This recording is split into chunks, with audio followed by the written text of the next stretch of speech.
Shalom, saudara-saudaraku yang dikasihi Tuhan. Kembali lagi berjumpa dengan Sabda Pagi Gemim Sion Winangun, edisi hari Jumat tanggal 30 Agustus 2024. Sebelum kita membaca firman Tuhan, mari kita berdoa. Ya Bapa, berilah kepada kami firman-Mu, supaya kami hidup dan terus menghasilkan buah-buah kebenaran firman-Mu. Kami sambut dalam nama Tuhan Yesus. Amin. Pembacaan Alkitab kita pagi ini ialah dari Filipi pasal 4 ayat 17 dan ayat 18. Namun, bukan pemberian itu yang kucari, melainkan buahnya, yang makin memperbesar keuntunganmu. Kini, aku telah menerima semua yang perlu dari kamu, malahan lebih daripada itu. Aku berkelimpahan. Karena aku telah menerima kirimanmu dari Epafroditus, suatu persembahan yang harum, suatu kurban yang disukai dan berkenan kepada Allah. Saudara-saudara yang dikasihi Tuhan, tema renungan kita pagi ini ialah memperbesar keuntungan.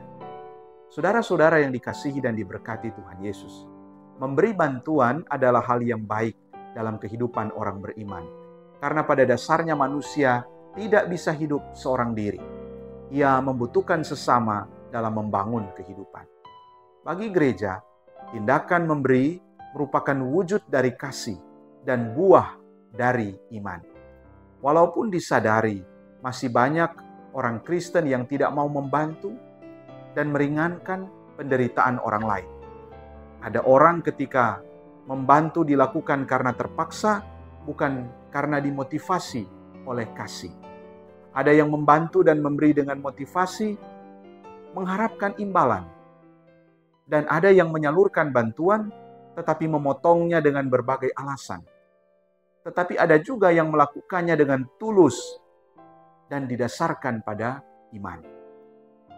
Firman Tuhan saat ini, Paulus menyatakan bahwa pemberian bantuan untuk pelayanan mendatangkan keuntungan spiritual dalam ayat 17. Ia tekankan terutama bukanlah pada pemberian, melainkan buahnya atau hasilnya. Ia tidak berfokus pada pemberian, tetapi pada buahnya. Ini merupakan sebuah sikap yang luar biasa. Ini mau menegaskan bahwa Paulus tidak mencari pemberian.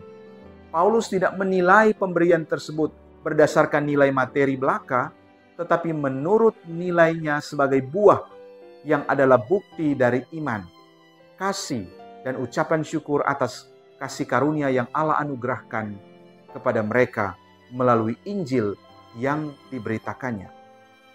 Buah ini bukan untuk kepentingan Paulus sendiri, melainkan keuntungan bagi jemaat Filipi sebagai pertumbuhan iman mereka. Sebab dalam hal menerima bantuan, Paulus sangat pasif.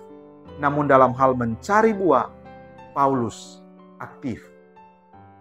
Dia sangat merindukan buah atau hasil dari pemberian jemaat Filipi.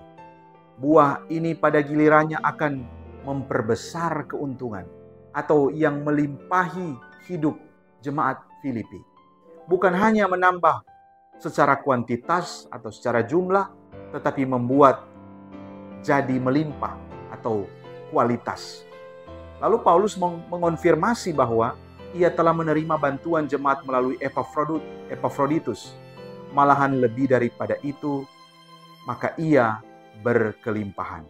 Sebab tidak hanya memenuhi kebutuhannya, tetapi ia berkelimpahan atas pemberian bantuan jemaat. Bagi Paulus, pemberian tersebut sebagai suatu persembahan yang harum, suatu korban yang disukai dan yang berkenan kepada Allah. Inilah bentuk apresiasi dan penghargaan Paulus atas pemberian jemaat yang dilandasi dengan kasih dan iman. Dia bersuka cita karena iman jemaat telah menghasilkan buah sehingga mereka hidup dengan memberi. Saudara-saudara yang dikasihi dan diberkati oleh Tuhan Yesus, firman Tuhan saat ini mengajak orang percaya agar saling berbagi, saling menolong, dan saling bekerja sama. Tindakan ini sangat dibutuhkan dalam membangun persekutuan demi kemajuan pelayanan gereja. Sehingga gereja bertumbuh melalui saling membantu dengan memberi bantuan baik dalam pelayanan maupun kepada sesama yang dalam kesusahan.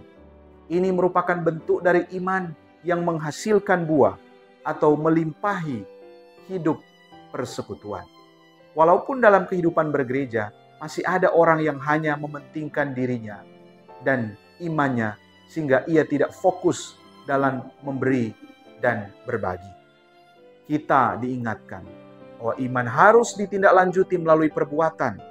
Untuk itu, marilah kita berlomba-lomba untuk terus berbagi dengan sesama dalam persekutuan di tengah keluarga, jemaat, dan masyarakat supaya ada keseimbangan.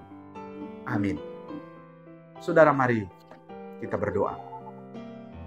Ya Tuhan, terima kasih atas firman-Mu. Berilah kami kemampuan untuk dapat melakukannya setiap hari.